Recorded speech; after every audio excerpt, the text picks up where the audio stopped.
আসো এদিকে। কি ব্যাপার, দরজাটা খোলা কেন? যাও দরজাটা দিয়ে আসো। স্যার, এসব না করলে হয় না। আরে দরজা দাও তো, যাও। আরে যাও, দরজা দিয়ে আসো। উকিলের বাড়ি বলতে কথা, কখন কেটা হস করে ঢুকে পড়ে। এইবার আসো, এইবার আসো। স্যার, আমার স্বামী তো বাইর হইব। আমার আরে স্বামীর তো কিছু হইব না। তোমার স্বামীর কিছু হইব না। আমি যদি তোমার কিছু করি, তাহলে তোমার স্বামীর কি হইব? আমি বড় উকিল, বুঝো নাই তুমি? অত টেনশন করার দরকার নাই। আর এই সময় স্বামীর কথা ভুলে যাও, ভুলে দেয় শুধু আমার এই সময় দাও, ঠিক আছে? স্বামী স্বামী করো না, কথা বোঝো নাই?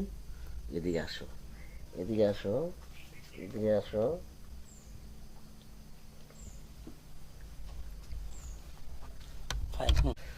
এই যে, শরম পাইতেছ ওকে? আরে শরম পাওয়ার কোনো দরকার আছে? হ্যাঁ, শরমের কোনো কাম নাই। এদিকে আসো, এদিকে আসো। কতদিন ধরে বিয়ে হয়েছে তোমার?